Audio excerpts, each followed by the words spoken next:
We want to return to the encounters of July 2019. Several naval warships, including the USS Omaha, are conducting exercises off the coast of California. For days, they report being tailed by drone-like objects at night. And now, at 11 p.m. on July 15th, the Omaha is about to record some of the most compelling video of the modern UFO era. Took off, was booking it. This leaked footage, obtained by filmmaker Jeremy Corbell, comes from inside the ship's Combat Information Center. It shows a sphere-like object flying near the ship in windy and choppy conditions. Break Omaha, PINCKNEY Kid, RAFAEL PERALTA, pass ability to launch helo ASAP. Whoa, it's getting close. This is happening the same month the Green Pyramid footage was shot on board the USS Russell, another ship participating in these exercises. The Omaha is concerned enough to prepare to launch a helicopter when the object appears to dive into the ocean. Gust of 40. What was splashed? Splashed.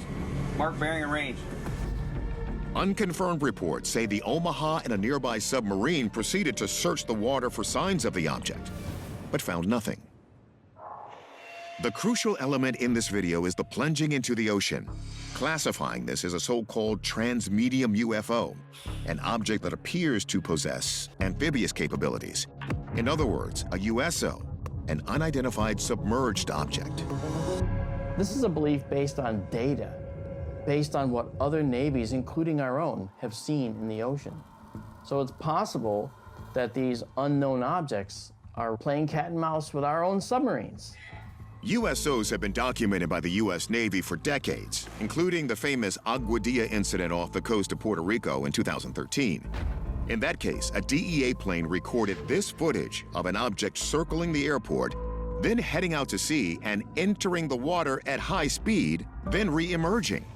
One theory posits that ETs are either exploring the Earth's oceans as well as its skies, or that perhaps they have underwater bases we're unaware of. Maybe alien life forms could have made it to us, and if they got here, where would they go? They know we're intelligent. So they would go where we are not. And where we are not is in the deep ocean. Some say that's what Legends of Atlantis were about all along, an alien base for USOs. But it's important to note that all reported transmedium objects are not identical. For example, the Aguadilla footage from 2013 showed the object apparently emerging from the water and then splitting in two. In contrast, the more recent object seen on the Omaha just splashes down and disappears. No reemergence, no splitting, at least not on camera. So maybe this thing can be explained after all. Let's find out.